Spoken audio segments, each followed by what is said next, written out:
Assalamualaikum warahmatullahi wabarakatuh. Alhamdulillahirrahmanirrahim. Wassalatu wassalamu ala asyrafil anbiya'i wal mursalin wa ala alihi wa sahbihi ajma'in. Amma ba'd. Ini saya kita mulai hari keempat ya. Hari keempat di Jawa Barat. Saya sudah bisa sedikit-sedikit bahasa Sunda. Saya coba ya. Kumaha damang? Lulus saya ya, bahasa Sunda insya Allah. Yang saya hormati Bapak Ibu pengurus Partai Umat juga dari DPW, khususnya hari ini DPD Kabupaten Bandung, Pak Dekhaudin dan jajaran, juga ibu-ibu permata umat dari Kabupaten Bandung juga para tamu hadirin, para kader pengurus Partai Umat, dan juga saya lihat ada ibu-ibu warga dari sini, Pak. Ini jadi warga daerah Rancaikek, Pak. Rancaikek. Oh ya, Rancaikek. Tadi malam kita baru saja menyelesaikan satu acara di Babakan Pedes di Sumedang, Bapak Ibu semua. Sampai malam, acaranya mulai dari sore. Kita ada tugas tausiah di sana, buka bersama, kemudian sholat maghrib, sholat isya, sholat raweh, lanjut tausiah lagi. Alhamdulillah ya, kita mendapat sambutan yang hangat. Dan seperti hari ini, alhamdulillah kita juga berkumpul pada kesempatan pagi ini dengan situasi kondisi yang insya Allah semua dalam keadaan sehat. Amin. Bapak Ibu sekalian, jadi safari Ramadan ini membawa satu misi. Dimulainya sudah dari 22 April. Malam pertama kita sudah mulai di DKI. Jadi malam pertama, malam selanjutnya hingga malam ini ya, itu insya Allah kita itu terawih semua di masjid ke masjid, menyampaikan satu narasi, satu semangat perjuangan al-amru bil adli wa nahyu anil dzulmi. Tegakkan keadilan, lawan kezaliman. Kita sampaikan setiap malam ke masyarakat. Kita masuk ke gang-gang kecil, ya, ke masjid-masjid, ke musola bahkan. Itu kita mulai dari DKI selama 2 minggu. Maka kemudian rencananya sebulan itu di DKI semua, tapi saya sampaikan ke tim DKI, ini pekan terakhir, minimal 10 hari terakhir, insya Allah kita harus ke Jawa Barat. Nanti dari Jawa Barat, tanggal 20 kita kembali, tanggal 19 kita kembali ke DKI, ada lagi di sana dan sholat id di sana, dan baru nanti sekitar ya seminggu kita istirahat untuk kemudian kita menata perjuangan kita. Jadi ini dalam satu misi sebagaimana saya sampaikan untuk menyampaikan semangat perjuangan untuk menegakkan keadilan. Al-amru bil adli wa nahyu anil dzulmi. Ini seruan Allah. Pertama itu adalah fitrah kita yang merindukan keadilan. Fitrah kita yang mengemban tugas yang mulia dari Allah Subhanahu wa taala. Bapak Ibu semua, terutama ibu-ibu juga ini kelihatan selalu lebih semangat ya. Ingat Al-Baqarah ayat 30, wa idh qala rabbuka lil malaikati inni ja'ilun fil ardi khalifah. Khalifah kita semua, ini tujuan penciptaan kita di muka bumi ini. Dalam arti mengemban tugas yang mulia, ya, misi yang mulia, yang saling melengkapi satu sama lain untuk membangun kemaslahatan umat. Membangun kemaslahatan umat tidak mungkin tanpa menegakkan keadilan dan melawan kezaliman. Setuju ibu-ibu sebelah sini? Setuju? Setuju bahasa Sundanya apa? Wah, sama aja kalau setuju? Saya pikir apa? Setuju. Yang sebelah sana ibu-ibu? Setuju? 100%? Dijamin 100%. Bapak Ibu sebelah sini, setuju? Ini seruan dari Allah. Dan beberapa ayat di Al-Quran, kalau itu yang menyuruh Allah dan Nabi-Nya, Rasulullah SAW, maka kita harus menyambut seruan tersebut. Itu yang pertama.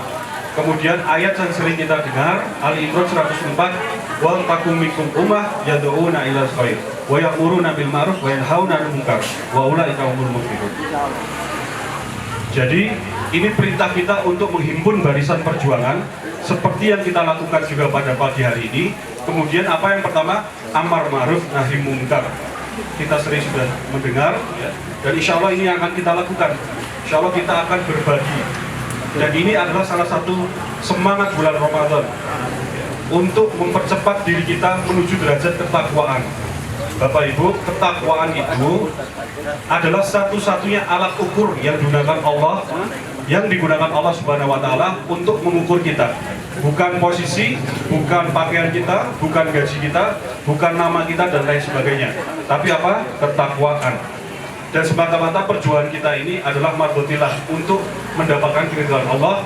Dalam bahasa yang lain adalah menuju derajat takwa tadi. Amar ma'ruf nahi munkar. Jadi kita menumbuhkan empati dan simpati dengan berbagi hari ini kepada sesama kita. Tadi ini sesama, ya, sesama ini tidak hanya sesama. Al-Baqarah ayat 30 sudah mengatakan kita ini sama. Yang membedakan hanya ketakwanya, tapi pada prinsipnya dalam konteks mengemban tugas itu adalah sama. Kita sama dengan ibu-ibu sana, kita sama dengan upacara lain. Ya. Dan itu bagian dari tauhid kita ketika kita mengatakan la ilaha illallah, la tadi, ya, kepada kita mengatakan tidak kepada kekuatan selain Allah yang itu tidak ada, sekaligus kita mengatakan bahwa kita ini sama, kita tidak lebih tinggi juga tidak lebih rendah. Ini kalau kata Pak Amin, kata Pak Muhammad Nasir, ini adalah bentuk revolusi ruhaniyah, sebuah kemerdekaan secara individual. Nah selanjutnya sudah al-amru bil ma'ruf wa nahyu 'anil munkar, selanjutnya adalah al-amru bil 'adli wa nahyu 'anil dzulmi. Inilah yang sering kita gaungkan sedari kelahiran Partai Umat. Dan keduanya tadi, sayat al-amru bil ma'ruf wa nahyu 'anil munkar dan al-amru bil 'adli wa nahyu 'anil dzulmi itu adalah mukadimah Partai Umat. Mukadimah yang ada di ADART. Artinya apa? Itu semangat di mana kita mendirikan perjuangan ini. Yang sesungguhnya ini melanjutkan mata rantai perjuangan yang sudah dibangun oleh Pak Amin sejak puluhan tahun yang lalu. Pak Amin siapa guru ideologinya? Insya Allah salah satunya adalah Pak Muhammad Nasir. Pak Muhammad Nasir berarti lahir kira-kira awal atau pertengahan awal 1900-an. Siapa gurunya Pak Muhammad Nasir? Salah satunya Pak Haji Agus Salim. Ini adalah mata rantai perjuangan sudah sejak dulu kala, ya, yang insya Allah kita lanjutkan mengemban tugas mulia sebagaimana Al-Baqarah ayat 30 tadi. Insya Allah siap Bapak Ibu semua, sahabat-sahabatku? Siap. Kata sahabat di sini bukan seperti orang biasa. Ini yang digunakan Rasulullah SAW ketika membuat barisan perjuangan di perang Badar, perang Uhud, dan perang selanjutnya. Mengapa sahabat? Ingat di perang Badar itu kita sempat hampir mundur karena musuhnya tadi yang tadinya sedikit berubah menjadi satu kota Mekah, suku Quraisy. Ya, ini singkatnya saja karena kita mau Jumatan. Tapi apa kata para sahabat itu? Seluruhnya kompak. Ya Rasulullah, kita lanjut. Ini tanya Rasulullah mengajak musyawarah, bagaimana ini? Tadinya kita hanya akan menghadapi sekelompok kafilah dagang Abu Sufyan yang pulang dari Syam menuju Mekah. Sekarang berubah satu kota Mekah dipimpin oleh Abu Jahal. Bagaimana ini? Ini tanya Nabi Muhammad kepada sahabatnya. Semuanya kompak menjawab, bergantian memberikan pandangan. Intinya adalah, ya Rasulullah, mantap, bismillah, kita maju ke depan. Inilah mentalitas sahabat yang kita inginkan. Maka kita di Partai Umat mengawali perjuangan ini dengan sahabat. Siap insya Allah sahabat-sahabat, Bapak Ibu semua? Siap. Siap? Siap. Siap insya Allah kita menuju pemilu 2024. Siap. Jadi ini satu momentum yang jangan sampai ditunda. Maka kita kawal. Jangan sampai ditunda, dan gerakan menunda itu masih ada. Ya, kita harus berhati-hati, masih ada, maka kita harus terus awasi dan antisipasi. Ya. Nah kemudian segala macam, ya saya yakin DPD Kabupaten Bandung sudah punya strategi, rancangan, ya, cara-cara memenangkan insya Allah, khususnya ini kalau RI Dapil 4. Betul Pak ya? Dapil 4, berapa kursi Pak? Jabar 2. Kalau provinsi? Jabar 2. Jabar 2. Kalau yang tadi Dapil 4 itu Pak? Kabupaten kotanya, ya, kabupaten kotanya. Nah, insya Allah saya yakin, ya, itu sudah dilengkapi kandidat terbaik kita. Ini walaupun belum diputuskan, tapi nampaknya angin-anginnya adalah proporsional tertutup sistemnya. Jadi lebih baik mempersiapkan ke situ. karena nampaknya akan ke arah situ. Justru nanti yang kita, kalaupun itu terbuka ya kita sudah terbiasa ya sejak 2019 ataupun sebelumnya. Kita harapkan ini malah justru sebenarnya tertutup. Ya, jadi antisipasi sekarang skenario-nya adalah proporsional tertutup. Artinya pilih kader-kader terbaik ya untuk mencaleg, kemudian tetap rangkul jalin komunikasi dengan pihak eksternal. Kita minta mereka juga mengirimkan bacaleg-bacalegnya, karena kemungkinan kalau ini seperti 2004, maka sistem proporsional tertutup dengan daftar caleg terbuka.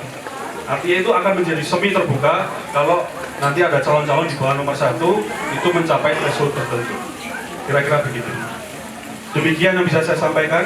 Saya bahagia sekali, senang sekali bisa hadir di tempat ini yang insya Allah kita harapkan menjadi salah satu tempat lahirnya kemenangan Partai Umat atau umat Islam dan umat ya secara umum Indonesia pada umumnya, melalui salah satunya adalah tempat ini dari Kabupaten Bandung ini, insya Allah. Demikian juga nanti kita akan bertemu lagi sore Pak ya di Masjid Mujahidin. Bapak Ibu nanti insya Allah datang? Ibu-ibu hadir? Masak ya Pak. Ibu pasti ada yang hadir. Oh, sehat ya ibu-ibu ya? Masak apa hari ini ibu? Belum. Harga-harga naik atau turun? Kita lawan kok. Tegakkan keadilan. Kalau adil Bu, kata Pak Menteri Koordinator tuh nggak usah kata saya. Per orang, per ibu-ibu ya, minimal suaminya berapa per bulan? 20 juta. Ibu berapa sekarang gajinya? 19,5? Sampai nggak? 15,1 sampai? Saya turunin lagi, berapa? 10 sampai? Berapa? Berapa Bu? 4 koma? 2 koma?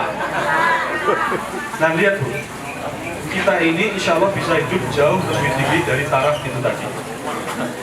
20 juta kata Pak Menteri Koordinator itu bukan hasil ngomong kosong, bukan hasil ngomong yang mimpi atau halusinasi, dari kajian. Kalau batu bara kita pakai sebagaimana mestinya, Bapak Ibu, batu bara kita nomor 3 dunia, eksportir nomor 1 dunia.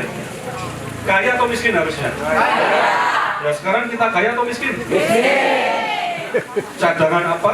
Nikel itu, ini kita sampaikan terus, inilah narasi safari Ramadan kita. Nikel kita itu nomor 1 dunia, Bapak Ibu. Ya saya panas-panasin ibu-ibunya dulu, karena kalau ibu-ibu sudah panas, yang lain panas. Cadangan nikel itu nomor 1. Jadi nanti Bu, sampaikan ke sahabat-sahabatnya, ke ibu pengajian, Assalamualaikum, cadangan nikel kita nomor 1. Langsung, oh apa itu Ibu? Jelaskan. Kalau kita nomor 1 cadangan nikel, sekarang eranya membuat kendaraan listrik. Indonesia ini pusat. Tapi di mana kemakmuran itu berhenti? Nah itulah yang harus kita perjuangkan di 2024. Lain sebagainya, perikanan nomor 1 dunia, perikanan nomor 1. Silakan Bapak Ibu cari data. Semua ini, saya kebetulan belajarnya data sains, ilmu data selama S3 itu. Jadi bagian data-data seperti ini insya Allah tidak ngawur. Ya, benar-benar saya cari dari sumbernya. Kita perikanan nomor 1 dunia. Ya, hutan kita nomor 3 dunia. Tapi di satu sisi stunting nomor 4. Stunting kita, ya. Gizi buruk nomor 5. Itulah kenapa Allah menyeru innallaha ya'muru bil 'adli wal ihsan dan seterusnya. Kita tegakkan keadilan. Siap sahabat-sahabatku semua? Siap. Siap sahabat-sahabatku semua? Siap. Insyaallah kita berjuang bersama. Allahu Akbar. Allahu Akbar. Sekiannya demikian yang bisa saya sampaikan. Wa ma taufiqi illa billah, alaihi tawakkaltu wa ilaihi unib. Assalamualaikum warahmatullahi wabarakatuh. Waalaikumsalam.